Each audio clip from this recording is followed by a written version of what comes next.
तो घमंड करना कहाँ रहा, उसकी तो जगह है ही नहीं। कौन सी व्यवस्था के कारण? क्या कर्मों की व्यवस्था से? नहीं, वर्ण विश्वास की व्यवस्था से।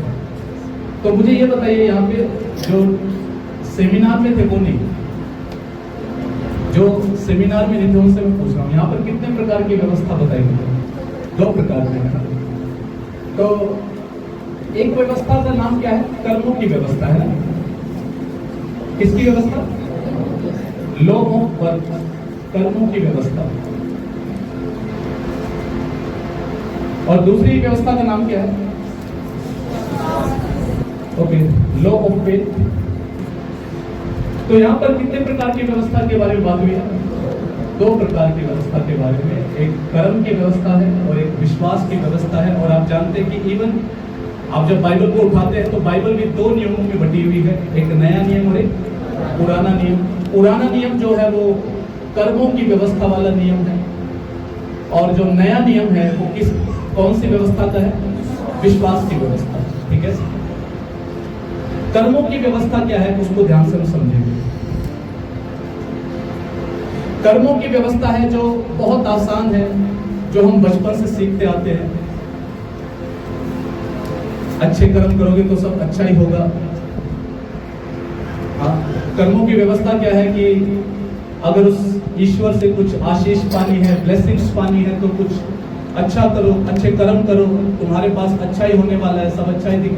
यही है कर्म की व्यवस्था। हालेलुया। और मैं आपको बताना चाहता हूं कि बाइबल ये बताती है कि कर्मों की व्यवस्था में जो है ना, टोटल पता है कितनी आज्ञाएं हैं? कितनी आज्ञाएं हैं? कितनी आज्ञाएं हैं? 613 आज्ञाएं हैं कर्मों की व्यवस्था में। मान के चलिए कि ये परमेश्वर है। कौन है? परमेश्वर है। और इससे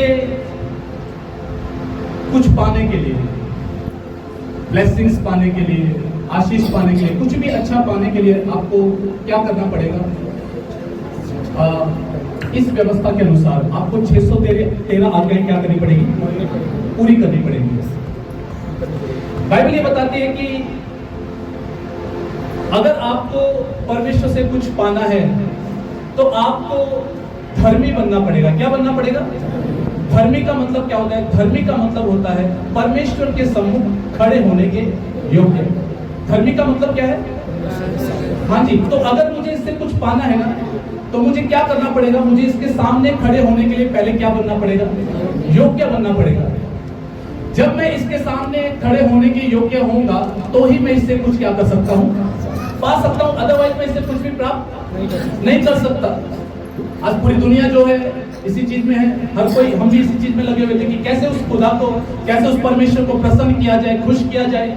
ऐसा कौन सा बलिदान चढ़ा दूं, कौन सा फूल चढ़ा दूं, कौन सा फल चढ़ा दूं, कौन सा ऐसा कार्य कर दूं, कौन सा ऐसा कर्म कर दूं, कितना दान पुण्य कर दूं, कितने लाख करोड़ खर्च कर दूं, कितनों को मैं खाना खिला दूं, कितने अस्पताल खुलवा दूं।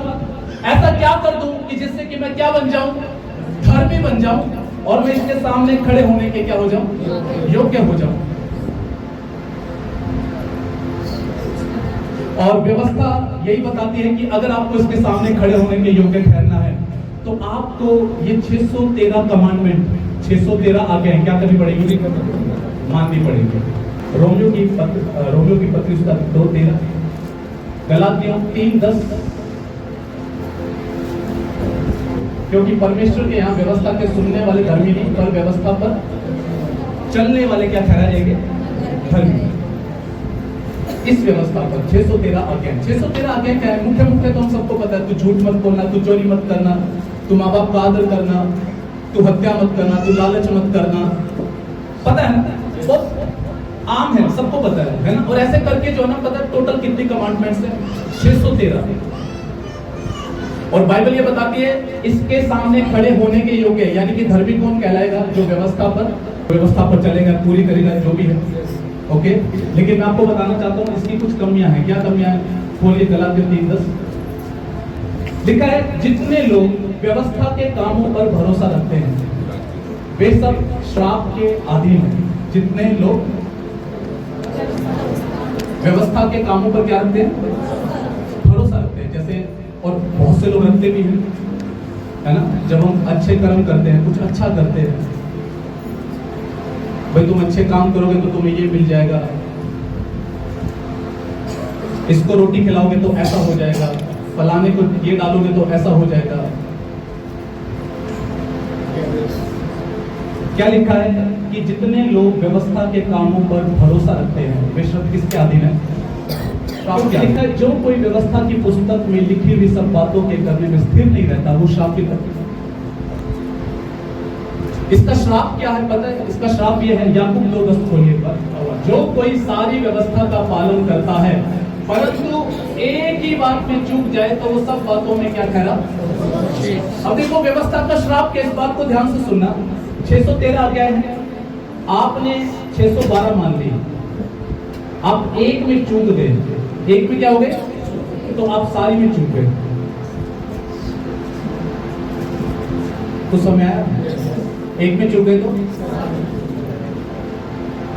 जब भी किसी को टीबी होती है ना, 9 महीने उसका कोर्स चलता है, और ऐसा बताते हैं कि एक भी दिन दवाई उसकी क्या नहीं होनी चाहिए, मिस नहीं होनी चाहिए। अगर एक भी दिन मिस हो जाए तो कहते हैं कि कोर्स फिर से स्टार्ट करना पड़ता, दोबारा होता है। मतलब 6 महीने दवाई लेके, और आपने एक भी दिन अगर आपने डोज नहीं लिया तो आपके 6 महीने क्या हो गए? 0 हो गए। कुछ ऐसे ही है, आप 612 आगे मान लो और एक में चूक जाओ, बताते हैं कि उस सारी व्यवस्था में क्या हो गया? चूक गया। कैसे? आगे देखो क्या लिखा है? इसलिए कि जिसने यह कहा तू व्यभिचार न करना, उसी ने यह भी कहा तू हत्या न करना। इसलिए यदि तूने व्यभिचार तो नहीं किया पर हत्या की तो भी तू व्यवस्था का उल्लंघन करने वाला ठहर गया। मतलब मान के चलो एक व्यक्ति ने झूठ ही बोल दिया तो व्यवस्था के मुताबिक पता है क्या? उसने चोरी भी कर दी, उसने व्यभिचार भी कर दिया, उसने लालच भी कर दिया, उसने सारा सब कुछ एक में चूक गया। मतलब तो मेरा एक सवाल है, सुनो ध्यान से, इसके सामने खड़े होने के योग्य कौन बन सकता है? कर्मों से कोई बन सकता है क्या? नेवर। आज दुनिया पागल है इस मैटर में कि वो कुछ भी करके उसके सामने खड़े होने के योग्य ठहरना चाहते हैं। अगर हम कर्म कुछ अच्छा कर भी लेंगे ना तो क्या हमारी सोच में नहीं होता? क्या हमारी सोच गंदी नहीं होती?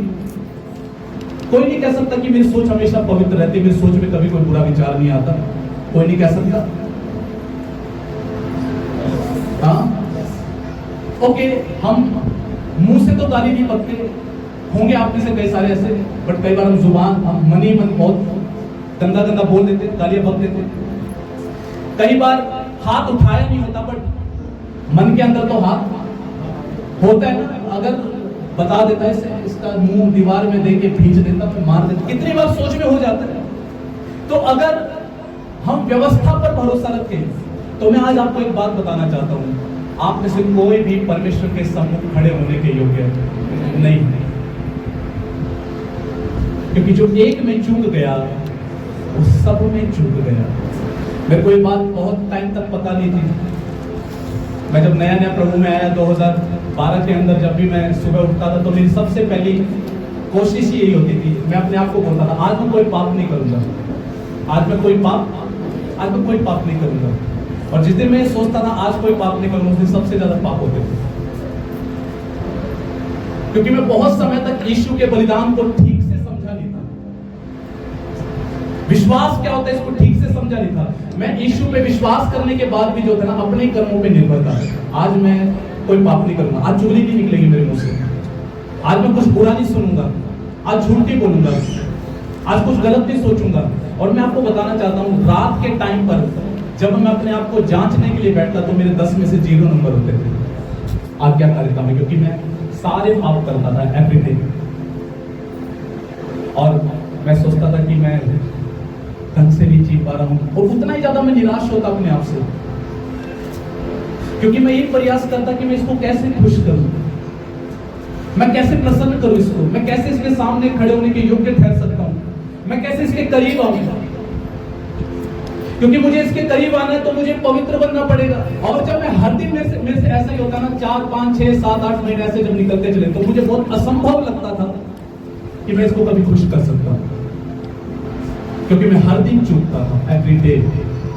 ये व्यवस्था का श्राप है। अगर आप इस पे भरोसा रखेंगे ना तो याद रखना, बाइबल क्लियर बताती है, प्रेरित पौलुस एक जगह साफ लिखता है, अगर तुम व्यवस्था के अनुसार जीना चाहते हो तो तुम्हें सारी व्यवस्था माननी पड़ेगी। और साफ लिखा है, व्यवस्था से कोई धर्मी नहीं ठहर सकता। आप चाहे आज एक काले कुत्ते को रोटी डाल दो, कोई बात नहीं, बट आप शाम तक कुछ ना कुछ गाली गलौज कर दोगे, आप चूक गए, आपका वो काले कुत्ते को रोटी डालना व्यर्थ हो गया। क्योंकि जो एक में चूक गया वो सब में चूक गया। ये कर्म की व्यवस्था है। यीशु मसीह जब इस धरती पे आया ना, तो उसने कुछ बातें ऐसी बोली कि जो समझ से परे है। उसने कुछ लोगों को बोला, यदि तुम्हारी धार्मिकता पंडित और शास्त्रियों से ऊंची नहीं है तो तुम स्वर्ग राज्य में प्रवेश नहीं कर सकते। अब पंडित और शास्त्री उस टाइम पे क्या करते थे, सप्ताह में 3 दिन उपवास करते थे। तो इसका मतलब क्या है कि मेरे को कितना उपवास करना पड़ेगा? 3 से ज्यादा भाई। लिखा है कि वो सौंफ और जीरे का भी दशमांश देते थे, 10वां हिस्सा देते थे। तो मुझे कितना दशमांश देना पड़ेगा? उससे ज्यादा देना पड़ेगा, ज्यादा होना चाहिए। ये देर तक प्रार्थनाएं करते थे, तो इसका मतलब मुझे कितना प्रेयर करने की जरूरत है। और मैं आपको बताना चाहता हूँ कितने धर्मी थे ये। मार्केट में जाते थे ना, जब बाजारों में जाते थे, और जब ये घर पे आते थे, हमेशा अपने हाथ पैर धोते थे और नहाते थे, क्योंकि इन्हें क्या लगता था, हम अशुद्ध हो गए हैं दूसरों से लेन देन करने में। तो अगर इस हिसाब से देखें, यानी कि मैं इसकी स्टडी कर रहा था, यानी कि अगर ये 20 बार बाजार जाते थे तो 20 बार आके नहाते थे लोग। अगर ये एक बार, उस टाइम पर यहूदी जाति को ऊंचा जाति माना जाता था, किसी भी, इनको लगता था हमने किसी नीची जाति से व्यवहार कर लिया तो ये जाके नहाते थे। इन्हें क्या लगता था, हम अशुद्ध हो गए, हम अधर्मी हो गए। तो मेरा एक सवाल है, अगर हम इस तरीके से धार्मिकता को खोजे तो हमें कितना नहाने की जरूरत है? हाँ, ये सौंफ और जीरे का भी दशमांश देते थे। फिर तो भैया मैं कुरकुरे लेके आता हूँ, पहले मुझे उसका दशमांश निकालना पड़ेगा। चिप्स लेके आता हूँ, उसका दशमांश निकालना पड़ेगा। नमकीन लेके आता हूँ, उसका भी। बिस्किट लेके आता हूँ, उसका भी। मैं जो सब्जी लेके आता हूँ, पहले उसका। क्योंकि यीशु ने क्या बोला, तुम्हारी धार्मिकता इनसे। अब मेरा आपसे एक सवाल है, क्या ये पॉसिबल है? पता है यीशु मसीह ने ऐसी बातें, अटपटी बातें कई जगह पता क्यों बोली? ताकि इनको समझ में आए कि भाई तुम मेरे सामने कर्मों से कभी भी खड़े होने के योग्य नहीं हो सकते। तो समय आ रहा है कि एक व्यक्ति आया, सुनो, एक व्यक्ति आया, उसको भी एक पाठ सिखाना चाहता है। एक आया और उसकी बातों में घमंड झलकता है। वो आया, बोला, गुरु ऐसा कौन सा काम करूं जिससे कि अनंत जीवन मिल जाए, धर्मी बन जाऊं, स्वर्ग हो जाए, ऐसा कौन सा काम करूं? उसकी बातों में झलकता है, क्योंकि वो बहुत अमीर था। उसको लगता है पैसा है मेरे पास, जो बोलेगा ना करने के लिए मैं वो कर सकता हूं। बोलता है ऐसा कौन सा काम करूं कि मेरे को अनंत जीवन मिल जाए, मैं धर्मी ठहर जाऊं, मेरा उद्धार हो जाए, ऐसा कौन सा काम करूं? उसने बोला आज्ञा मान। यीशु ने क्या बोला? आज्ञा मान। जानबूझकर यीशु ट्रिकी बातें करता है। आज्ञा मान, कहता कौन सी आज्ञा है? यही कि तू व्यभिचार न करना, माँ बाप का आदर करना, तो झूठ नहीं बोलना, तू हत्या नहीं करना। ये तो मैं बचपन से मानता आया हूं। फिर यीशु एक कठोर बात करता है, कहता है कि सुन, तुझ में अभी भी एक बात की घटी है। एक काम कर, जो तेरे पास धन है ना उसे बेच, कंगालों को दे दे और मेरे पीछे आ जा। दुखती हाथ रख दिया वहां पे, और क्या बोलता है, लिखा है कि वो उदास हो जाता है क्योंकि वो बहुत पैसे वाला था, बहुत अमीर था। चूक गया ना। अभी कॉलर ऊंचा करके कह रहा था, बचपन से मानता आ रहा हूं। एक ऐसी बात यीशु मसीह ने बोल दी, क्योंकि उसका लगाव था पैसे से, उसके अंदर लालच था पैसे से। एक बात यीशु ने बोल दी, जा ये कंगालों को दे दे। क्या कंप्लीट कर सकता है? 613। अगर हम व्यवस्था से जीने को चुनेंगे ना, तो मैं आपको बताना चाहता हूं हम सब चुकेंगे। और पता है क्या, बाइबल क्लियरली ऐसा बताती है, व्यवस्था सभी को क्या ठहराती है? दोषी ठहराती है। इसका मतलब मैंने एक आज्ञा नहीं मानी, मैं बहुत अच्छा हूं, मैं झूठ नहीं बोलता, मैं चोरी नहीं करता, मैं हत्या नहीं करता, माँ बाप का आदर करता हूं। लेकिन मैंने अपने भाई को आज गाली दे दी, मैं चूक गया, मेरी सारी अच्छाइयां जीरो।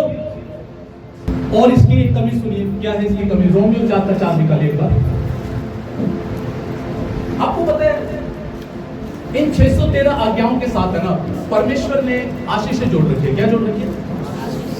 कि जो इन आज्ञाओं को मानेगा, सबसे पहली आशीष तो उसकी यही है कि वो मेरे सामने खड़े होने के क्या हो जाएगा? योग्य हो जाएगा, धर्मी ठहरेगा वो। क्या ठहरेगा? धर्मी ठहरेगा वो, पहली आशीष। कई सारे वायदे जुड़े हुए हैं। तू चंगाई पाएगा, तू प्रॉस्पर होगा, तेरे अंजल पर आशीष आएगी, तेरे सामने तेरे शत्रु टिक नहीं पाएंगे, 7 मार्गों से निकल के जाएंगे, तू धन्य रहेगा बाहर जाते हुए, तू धन्य रहेगा अंदर आते हुए, तेरे खत्तों पर तेरे खत्ते भरे पूरे रहेंगे, जितने कामों पे तू हाथ लगाएगा उस सबों पे क्या होगा? आशीष होगी। बहुत सारी ब्लेसिंग्स इन 613 आज्ञाओं से जुड़ी हुई है। पर पता है इसके साथ एक और कमी है, वो क्या? काम करने वाले की मजदूरी देना दान नहीं परंतु हक समझा जाता है। क्या समझा जाता है? हक। अब सुनो ध्यान से, अगर मैं कर्म से ही सब कुछ पाना चाहता हूं, मान लो कि मैंने कुछ आज्ञाएं मान ली और मेरी आंखें इस मैटर को लेके बंद है कि भैया जो एक में चूक गया, मान लो मैंने आज्ञाएं मान ली और अब मैं जाके परमेश्वर को जाके बोल रहा हूं, देख मैं तेरे सामने खड़े होने के क्या हूं?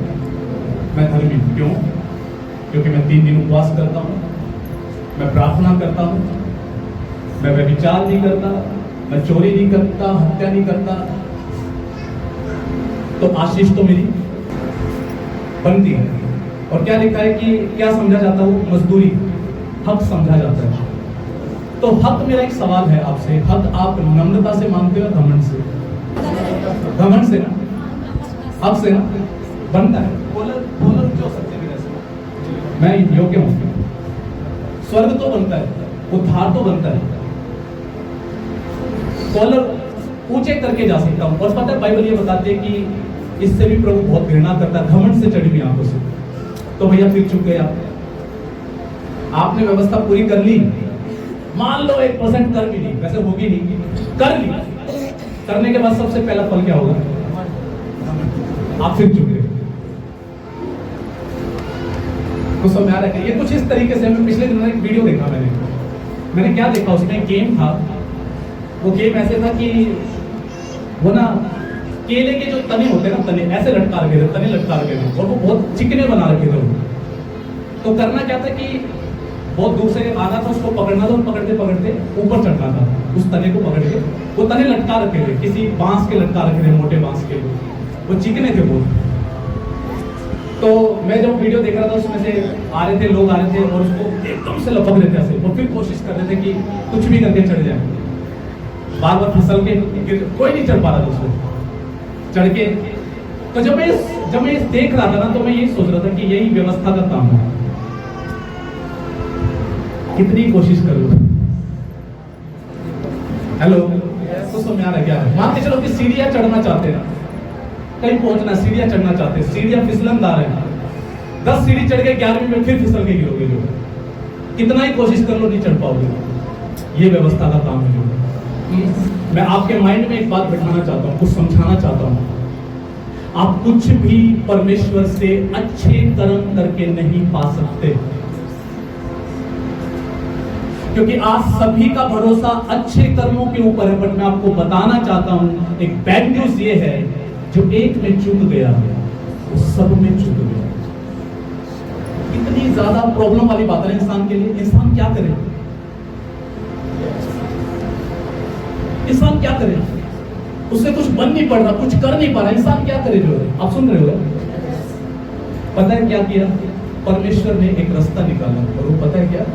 रोमियो 8:3 पढ़िए।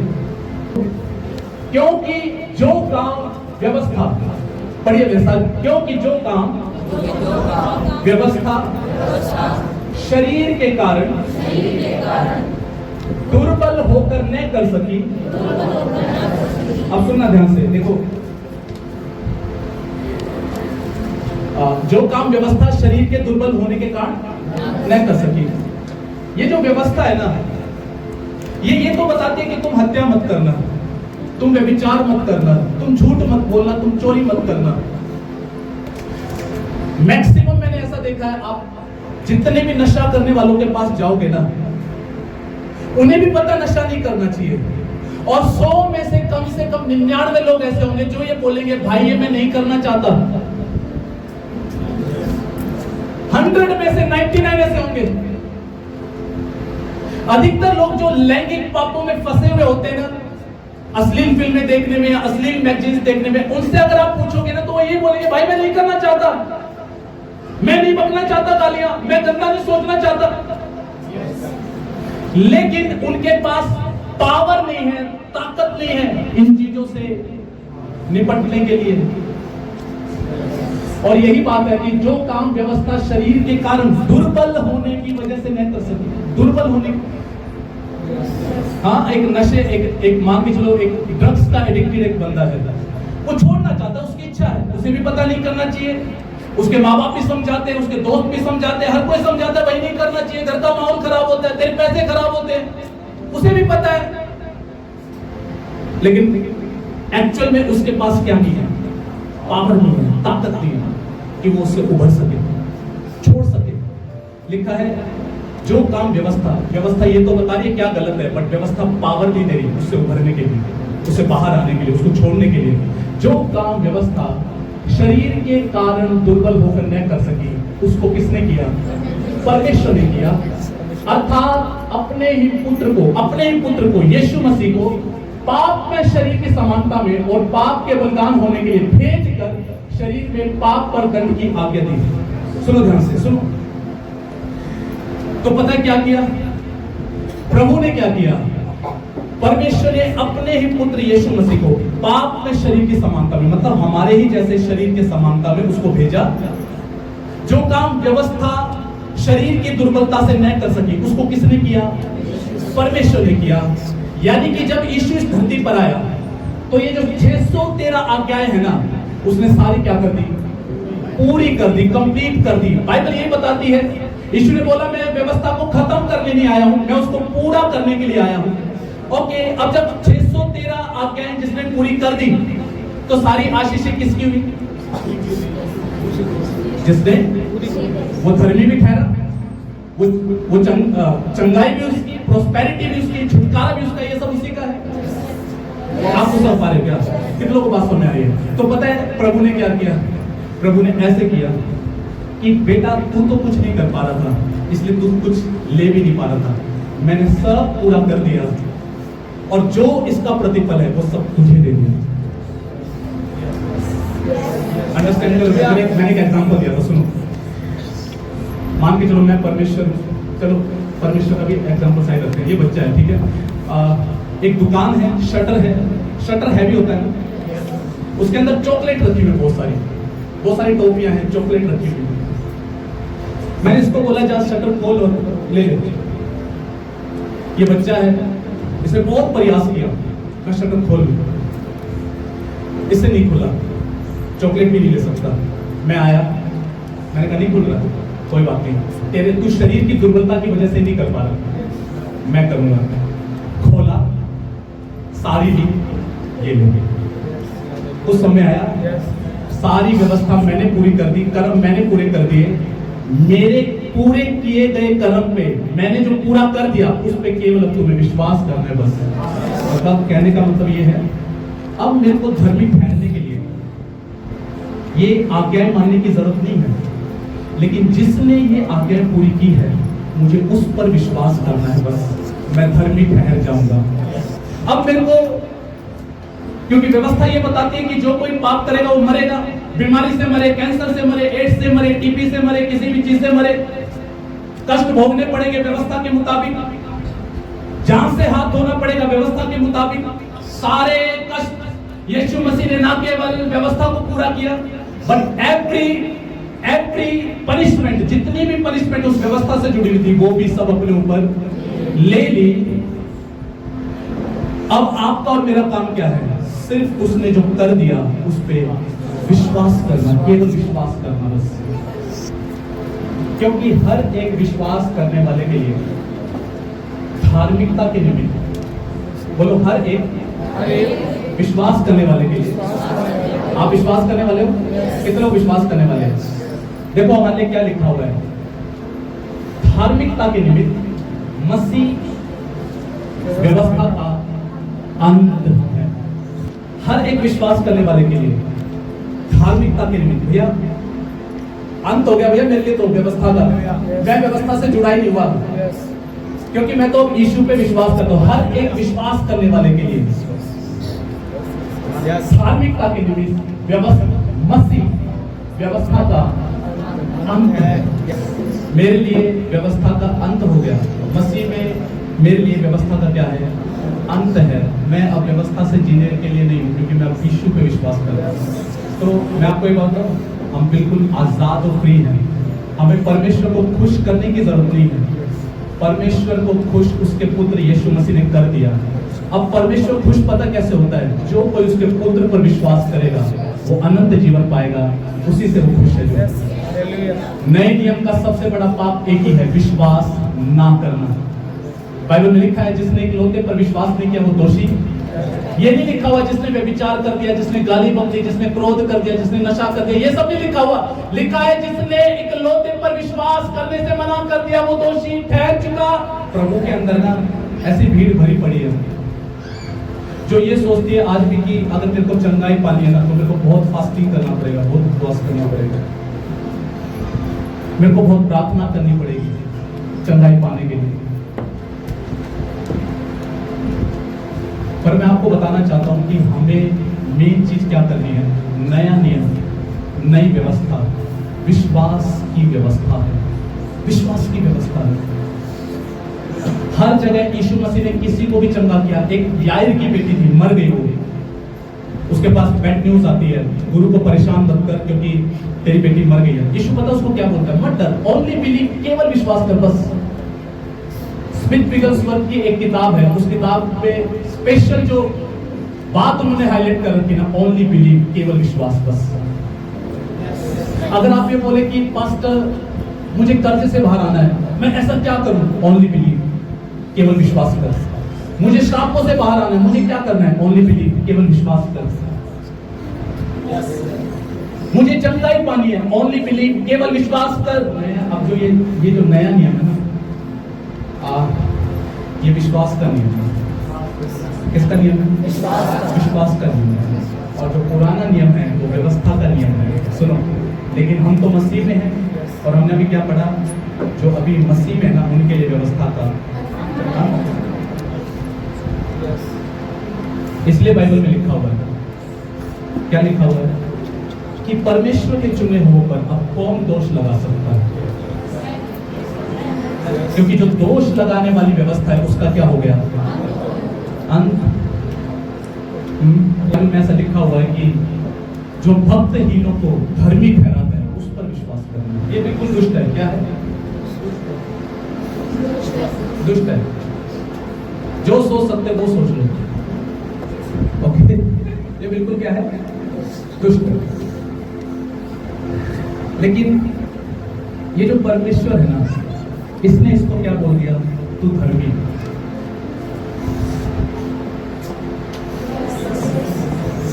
ये बिल्कुल दुष्ट है। इसने बोल दिया तो क्या है? तू धर्मी। यही है बस, आपको कर्म पे विश्वास नहीं करना है, अधर्मी को धर्मी ठहराने वाले पे विश्वास करना है। आप धर्मी कहलाएंगे।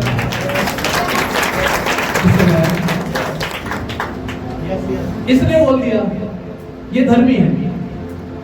न्याय सबसे बड़ा यही है, न्याय करने वाला, धरती आकाश को बनाने वाला। ये कह रहे ये धर्मी है किसी में अब जो कह दे ये दुष्ट है। इसलिए लिखा कौन परमेश्वर के चिन्हों के ऊपर दोष लगाएगा? तो पता है क्या, अब जब हम परमेश्वर के सामने जाते हैं ना, अब डरने की जरूरत नहीं है, कांपने की जरूरत नहीं है, ये सोचने की जरूरत नहीं मेरी सुनेगा या नहीं सुनेगा, मैंने तो सप्ताह भर बहुत सारी गलतियां कर रखी है। आप धर्मी ठहराए गए हैं यीशु मसीह पे विश्वास करने की वजह से, इसलिए आप योग्य हैं उसके सामने जाने के लिए। आप में से हर कोई योग्य है जाने के लिए। आपको डरने की जरूरत नहीं है। आपको रात को क्या किया, परसों क्या किया, दिन में क्या किया, ये सब याद करने की जरूरत नहीं है। क्योंकि आप मसीह में हैं और उसके द्वारा सेठ पे धर्मी ठहराए गए हैं, आप योग्य हैं उसके पास जाने के लिए 100%। मैं आपको एक बात बताऊं, व्यवस्था को समझना बड़ा आसान है। अब ये जो समझा रहा हूं ना, इसको समझने के लिए ना पवित्र आत्मा से बुद्धि की जरूरत है। व्यवस्था को तो कोई भी समझ सकता है।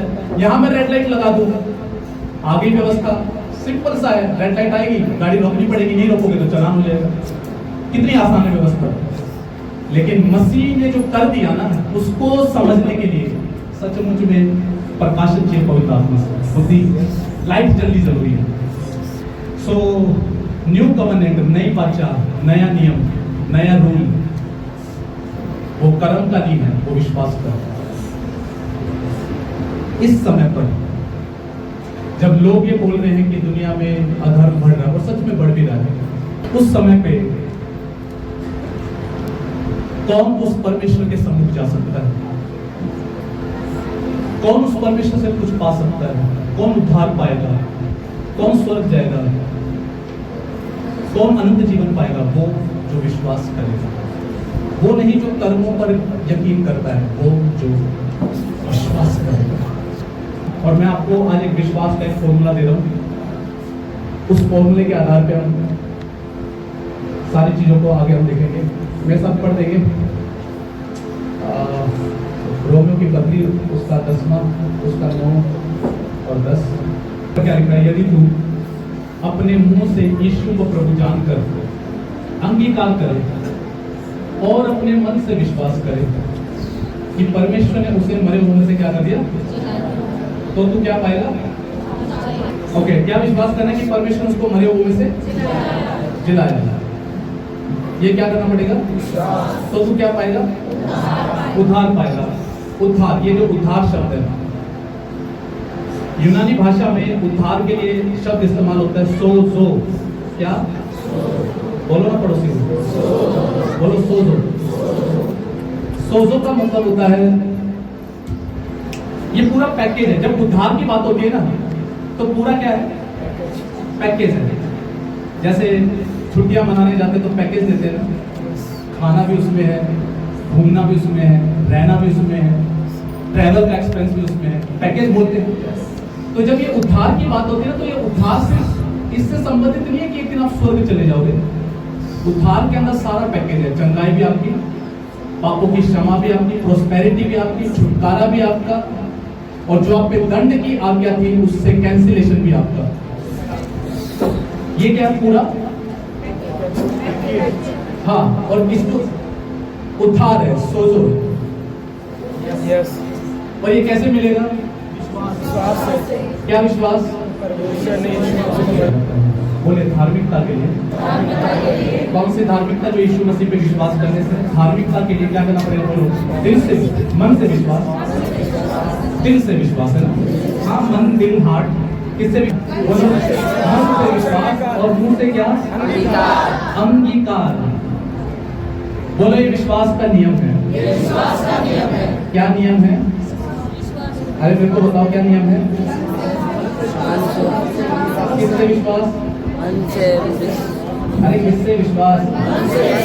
बोलो, मन से विश्वास और मुंह से अंगीकार। ये विश्वास का फॉर्मूला है। क्या बोलो? मन से विश्वास और मुंह से अंगीकार। मन से विश्वास, मुंह से अंगीकार। और क्या मन से विश्वास करना है कि सब कुछ यीशु ने पूरा कर दिया, मुझे उसी जो उसने पूरा कर दिया उसको मुंह से क्या करना है? अंगीकार करना है। परमेश्वर काम कैसे करता है? मैंने पहले वाली शिक्षा में बताया था कैसे, विश्वास से। तो सबसे पहले क्या है? हृदय से क्या करना है? विश्वास करना है। और विश्वास आपका एक्टिवेट कैसे होगा? बोलकर। कैसे? मुंह से बोलकर। यानी कि मेरे को हृदय से विश्वास करना पड़ेगा। अगर मेरे को चंगाई चाहिए तो मेरे को पहले ये विश्वास करना पड़ेगा, यीशु मेरे लिए कोड़े खा चुका, उसके कोड़े खान से मैं चंगा हो चुका। और मुंह से क्या करना पड़ेगा? अंगीकार करना पड़ेगा। सुनो, एनी थैगिन जिस समय पे 17-18 साल के थे, वो बहुत दुबले पतले थे, 35 या 40 किलो उनका वजन होता। और जिस समय पे वो थे ना, उस समय पे अमेरिका के अंदर ग्रेट डिप्रेशन था। क्या था? Great depression. ग्रेट डिप्रेशन क्यों था? क्योंकि उस समय पे अत्यधिक चीजें जो थी ना महंगी हो चुकी थी, गरीबी बहुत बढ़ चुकी थी वहां पे अमेरिका के अंदर उस समय पे। लोग भूख से तड़प रहे थे, मर रहे थे। एवरी डे लोग जो थे ना सुसाइड कर रहे थे। लोग निराशाओं में थे, डिप्रेशन में थे, पैसा ना होने की वजह से तो सुसाइड कमिट कर रहे थे। इसलिए उस समय को क्या बोला जाता है? Great depression. क्या बोला जाता है? Great depression. क्योंकि हर कोई तनाव में था उस टाइम पे। इतिहास में उसको नाम ही ग्रेट डिप्रेशन का टाइम दिया गया। ग्रेट डिप्रेशन है, हर कोई डिप्रेशन में है। क्योंकि क्या नहीं है? पैसा नहीं है। लोग सुसाइड कर रहे हैं, खाने को रोटी नहीं है। उस मोमेंट पे केनेथ हैगिन थे, जो उस समय पे जो यीशु मसीह पे विश्वास करने वाले थे, 17-18 साल का, 35-40 इनका वजन। इनको एक नौकरी मिल गई। नौकरी क्या थी? नौकरी ये थी कि जो सलगम होती है ना, सलगम, वो एक अलग वैरायटी की सलगम थी। उसको क्या करना था? उसको उखाड़ना था जमीन में से। बहुत ताकत लगती थी उसको उखाड़ने में। तो जब इनको नौकरी मिली तो इनसे बाकी जो लोग थे वे सब हट्टे खट्टे थे। क्या थे? हट्टे खट्टे थे, सब हट्टे खट्टे थे। और वो इनको देख के हंसने लगे। बोले कि कितने दिन जिएगा ये तो चक्कर खा के गिर जाएगा, आज के बाद दोबारा दिखेगा भी नहीं। केनेथ हैगिन सुबह बिना खाना खाए आते थे, क्योंकि खाने को कुछ होता नहीं था। जब कुछ कमाएंगे तो खाने को आएगा। तो वो सुबह सुबह आए, उन्होंने सलगम को उखाड़ना चालू किया। बहुत ताकत लग रही थी। तीसरे चौथे सलगम में उनको ऐसा लगा कि उनको चक्कर आ जाएगा। क्या आ जाएगा? चक्कर आ जाएगा। तो जिस समय पे उनको चक्कर आता था ना, तो एक वचन वो थाम के रखते थे। वो क्या? यहोवा मेरा बल है और मेरा शरण स्थान है। यहोवा मेरा कौन है?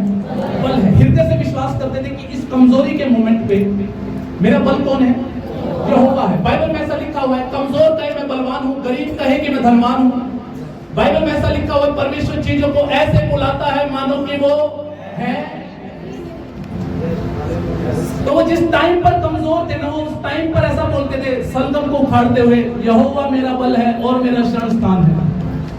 तो जैसे वो ये बोलते थे ना, मुंह से हृदय से विश्वास करते थे और मुंह से अंगीकार करते। जैसे ये बोलते थे उनको ऐसा लगता था ऊपर से मानो कि अभिषेक आ रहा है उनके ऊपर और उन्हें सचमुच में ताकत मिल रही है। और वो क्या करते थे? हर बार जब वो कमजोर महसूस करते थे, यहोवा मेरा बल है और मेरा शरण स्थान है, यहोवा मेरा बल है और मेरा शरण, और वो सलगम उखाड़ते थे। लोग उन पे हंसते थे। तीसरा चौथा दिन बीत गया, दिन बीतते गए, लोगों को लगा आज गिरेगा, आज गिरेगा। बट हर बार जब चक्कर आता था, हर बार वो बोलते यहोवा मेरा शरण स्थान और मेरा बल है। फिर पता है क्या हुआ? एक दिन वो सलगम उखाड़ रहे थे, उनके पीछे जो बंदा काम कर रहा था ना, पीछे से आवाज आई, धड़ाम। मतलब वो तो गिरे नहीं, वो जो मजाक उड़ाने वाले थे उनमें से गिर गया। और ये यहोवा मेरा बल और मेरा शरण स्थान है। अगले दिन फिर आवाज आती है, पीछे देखते एक और गिर गया। तीसरे दिन फिर आवाज आती है, एक के बाद एक जितने भी पहलवान बनते थे ना, सब हंस रहे थे, सब गिर गए, चक्कर खा के बेहोश हो गए। केनेथ हैगिन खड़ा रहा जो है, और सारी सलगम उखाड़ दी। क्योंकि विश्वास क्या था कि यहोवा मेरा बल और मेरा कौन है? शरण स्थान है। हृदय से क्या करना है? विश्वास करना है। और मुंह से क्या करना है? अंगीकार करना है। यीशु ने बोला यदि तू विश्वास करेगा तो परमेश्वर की महिमा को होते हुए देखेगा अपने जीवन में। तो ये विश्वास है ना, ऐसे क्रियाशील है। हृदय से विश्वास और मुंह से क्या?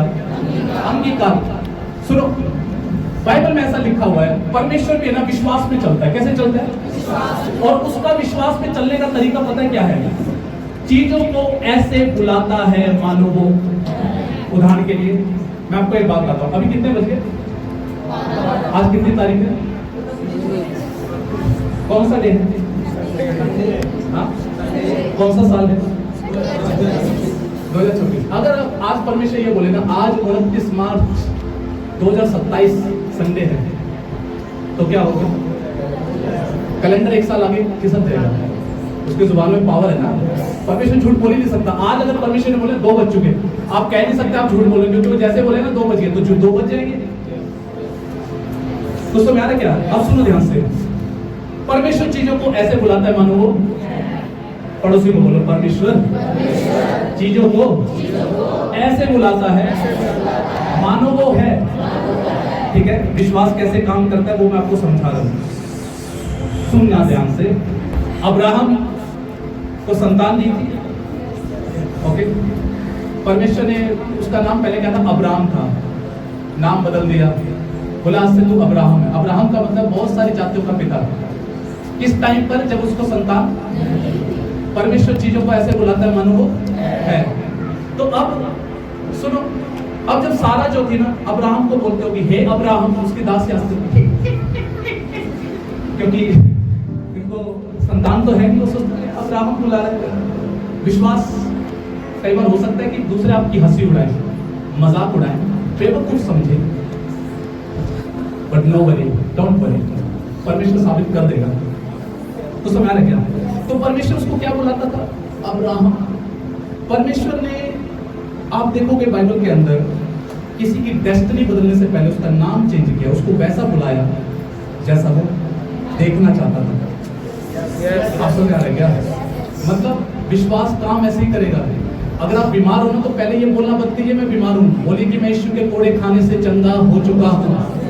अगर आज आप ये बोले मेरे अकाउंट में तो 0 रुपए हैं,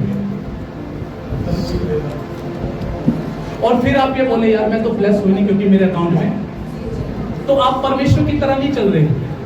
परमेश्वर आपको पता है क्या बोलता? बेटा तू अकाउंट मत देख, तू आज से बोलना चालू कर, मैं स्वर्गीय स्थानों में सब आत्मिक आशीषों से आशीषित हूं। चीजों को ऐसे बोला मानो वो, चीजों को ऐसे बोल मानो वो है। हेलो, चलो एक एग्जांपल देता हूँ। एक बार कैनिथ हैगिन जो थे ना, एक मीटिंग में गए, उनको ना लकवा लग गया, रात को लकवा लग गया, उनका ये हाथ टेढ़ा हो गया और मुंह ना ऐसे हो गया। मतलब मैं कैसे करेगा, ऐसे हो गया, इस तरीके से हो गया उनका जो मुंह था, ऐसे हो गया। प्रेयर करवाने के, तो एक मीटिंग हो रही थी, वहां पे पास्टर ने प्रेयर किया और कैनिथ हैगिन ने क्या किया? विश्वास से अपनी चंगाई को क्या कर लिया? ग्रहण कर लिया, और लास्ट में खड़े होकर सबको गवाही दी, मैं परमेश्वर का धन्यवाद देता हूँ, मैं चंगा हो गया। ऐसे करके उन्होंने क्या दी? गवाही दी। तो लोग हंसने लगे, कहाँ चंगा हुआ ये तो इसका तो मूवी भी टेढ़ा है। हेलो, जान रहे हो क्या? यस।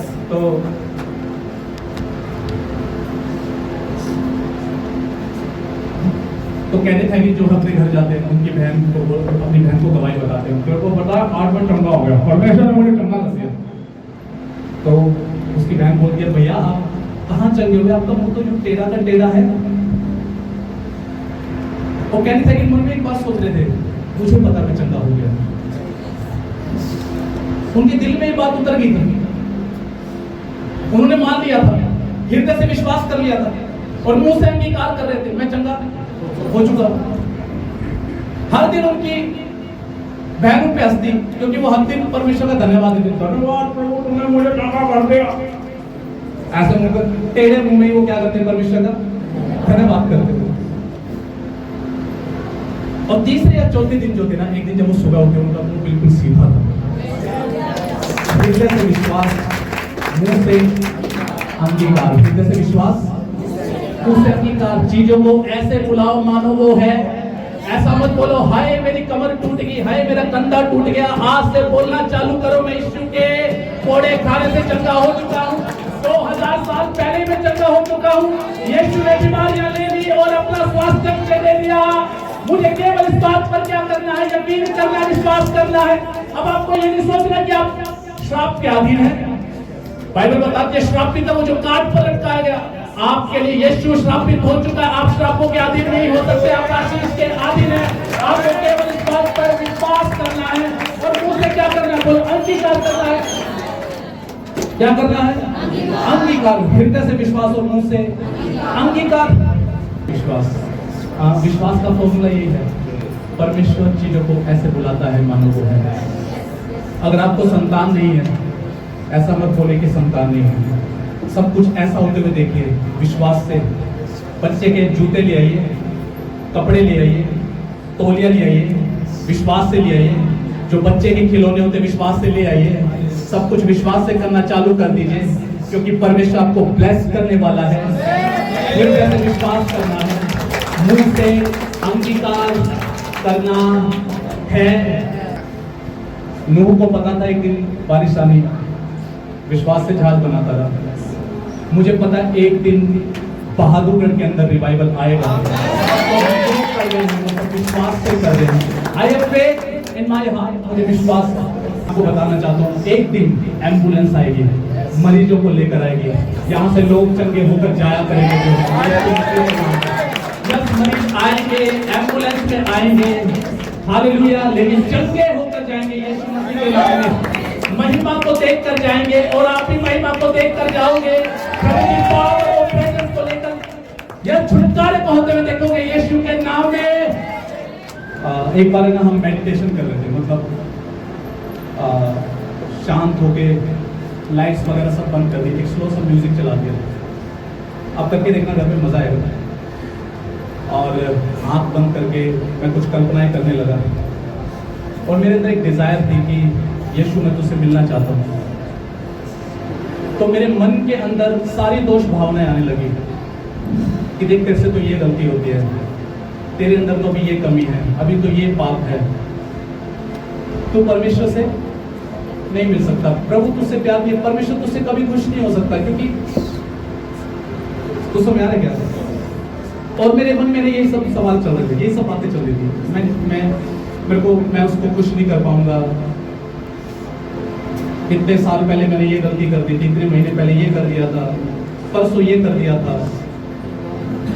तो ना उसी टाइम पर जो है ना पवित्र आत्मा की आवाज बहुत स्पष्ट थी, और उसने मेरे ऊपर छाप छोड़ दी। उसने क्या लिखा है, तुम सत्य को जानोगे, सत्य तुम्हें क्या करेगा। तो एक सत्य उसने मेरे अंदर प्रकट किया, वो पता है क्या, तू जैसा है मैं तुझसे वैसा ही प्यार करूंगा। सारे जो सवाल चल रहे थे ना अंदर, ऐसा लगा किसी ने तीर मार दिया उन बातों पे, सब गायब। और वो एक आवाज कई घंटों तक मेरे अंदर छाप छोड़ गई। जब उसने बात किया वो छाप छोड़ गई, वो सत्य मुझ में प्रकट हुआ। उस दिन के बाद से अब मैं दोष भावना में नहीं आता, मैं उसके जाने के लायक नहीं, मैं उसके सामने नहीं जा सकता। मैं क्या नजरें लेके जाऊंगा, मैं क्या मुंह उठाऊंगा। हक से जाते हैं, क्योंकि वो बाप है, पिता है। हेलो, आप सब में आ रहे क्या, कितने लोग समझ पा रहे हैं। नया नियम कौन सी, नए नियम में कौन सी व्यवस्था है, विश्वास की, विश्वास की, है ना। और विश्वास कैसे काम करता है, मन से विश्वास करना, से विश्वास हो के काम, है ना। आपको जो देखना है, याद रखना, जो आप अपनी जिंदगी में देखना चाहते हो ना, वचन उठाओ, बोलना शुरू करो, बोलना चालू करो। हम कितनी बार इस जुबान को गलत गलत बातों के लिए खोलते हैं, क्या हम वचन के लिए नहीं खोल सकते, खोल सकते। मैं घोषणा करता हूं, और एक दिन होगा।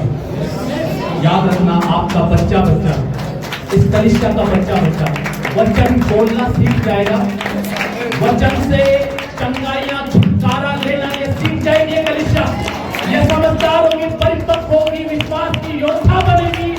यीशु के नाम में वचन से आप सारे तीरों को, सारे शैतान के तीरों को काटना सीखेंगे।